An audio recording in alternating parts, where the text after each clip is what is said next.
On Wednesday, there were numerous reports that U.S. and British troops had moved inside the demilitarized zone on Kuwait's northern border with Iraq.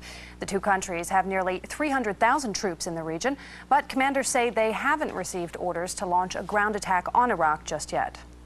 In the hours leading up to the deadline, American and British forces began moving into the demilitarized zone along the Iraq-Kuwait border. Columns of trucks carrying supplies and equipment rumbled north through Kuwait City, heading toward the Allies' jump-off positions near the border with Iraq. Soldiers waited for the order to move and made last-minute equipment checks. Earlier in the day, high winds and suffocating sandstorms swept over Kuwait, with visibility dropping to just a few meters in places, making flying and even driving difficult. But US troops said the weather would not affect their ability to carry out their mission. The German government has expressed its concern and dismay at the outbreak of hostilities. In an initial statement, a government spokesman said that every effort must now be made to avert a humanitarian catastrophe for the Iraqi people. Chancellor Gerhard Schröder is expected to address the German people during the course of Thursday. I'm joined now by our political correspondent, Christopher Springate. Christopher, Berlin is obviously very upset at the failure of the weapons inspection process. Can you tell me more about the government's reaction to the start of the war? Well, as you say, the German government dismayed, expressing its dismay and its grave concern at developments, calling for all efforts to be made, to be undertaken to avoid civilian casualties, calling also on the warring parties in particular to avoid using weapons of mass destruction.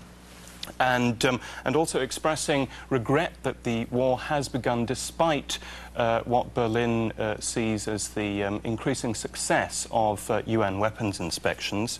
And finally also an appeal for the United Nations to play a central role in restoring peace to Iraq. Germany ready to make a suitable contribution to that process. All right, thanks, Christopher. We'll be returning to you later on. The U.S. military is expected to drop thousands of bombs on Baghdad and other important targets, with over 500 warplanes flying sorties nonstop during the first 2 days of the offensive. America and Britain have roughly 300,000 troops in the region. That's a lot less than during the 1991 Gulf War, when coalition forces numbered over 500,000. But this time, the Pentagon is relying on a new generation of high-tech and high-power weapons to bring about a quick victory. Kuwait is the launch pad for the invasion of southern Iraq, and British and American troops have already been there for months. Desert warfare and operational training has brought them to a peak of readiness for war against Iraq. The U.S. and Britain have about 230,000 personnel stationed in and around the Persian Gulf. A further 90,000 U.S. forces are on the way. By far the largest part of the Allied ground forces have been deployed in Iraq's southern neighbor, Kuwait. The entire north of the country has been declared a military zone. Airstrikes are launched on southern Iraq from here, as well as the main land invasion. Pentagon plans for a northern front with some 62,000 troops based in Turkey are on hold. It's thought Ankara will only grant U.S. forces overfly rights, and they will not be able to use their base at Incirlik to strike at Iraq. In fact, Turkey is not even expected to permit refueling of U.S. jets here. Besides Kuwait, the tiny Sheikhdom of Qatar is playing a vital role in U.S. plans. A $1 billion upgrade of the air base at Al Udeid means it can now serve as the American regional headquarters. The U.S. commander, General Tommy Franks, is coordinating the attack on Iraq from here.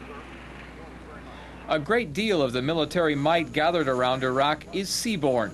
Several nuclear-powered submarines, as well as aircraft carriers, have been brought within striking distance, such as the USS Constellation, the Kitty Hawk, and British vessels like the HMS Ark Royal. Each carries 70 to 80 combat aircraft. Britain is also allowing U.S. forces to use the island of Diego Garcia in the Indian Ocean. B-2 bombers based here could spearhead an air war on Iraq. Strategists in the Pentagon are hoping that massive airstrikes will lead to a quick victory.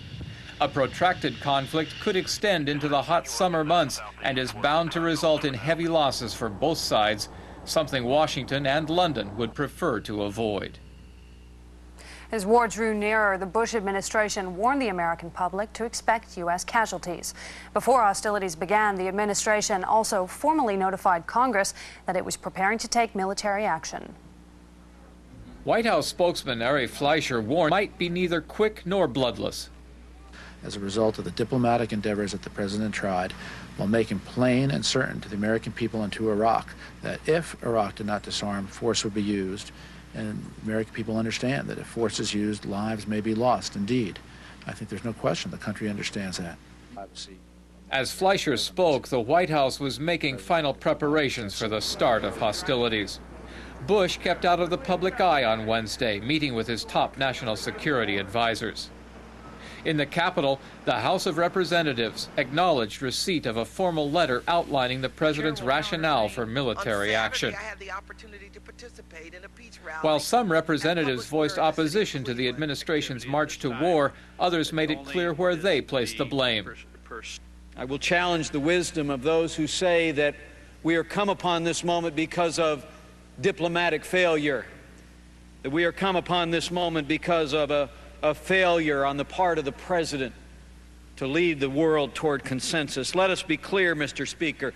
The president did not fail. Diplomacy did not fail. The United Nations failed. Outside the White House, hundreds of protesters rallied against a war in Iraq. 28 people were arrested after refusing to leave the security perimeter. All right, let's go back now to our correspondent in Washington, Udo Bauer. Udo, President Bush said this war in Iraq could be longer and more difficult than some predict.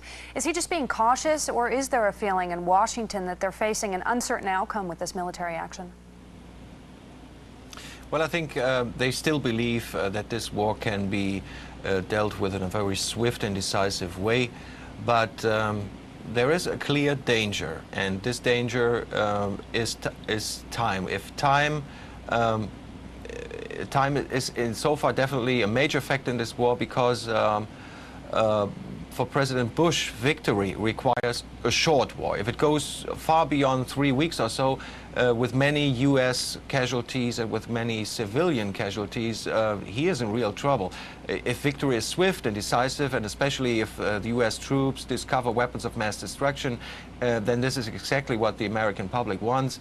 But 5 weeks, I would say, is definitely a key milestone, just because 5 weeks is what the first Gulf War lasted, and people might ask, might start asking questions. Why does it take us so long? And then there might be much more opposition within the country after this. Well, reports say that U.S. forces have taken control of Iraqi state radio, broadcasting messages to the people in Arabic, telling them Saddam Hussein's days are numbered. We know planes have been dropping millions of leaflets throughout the country for days with instructions on how to surrender to American forces. Just how much will Washington be relying on a successful propaganda campaign?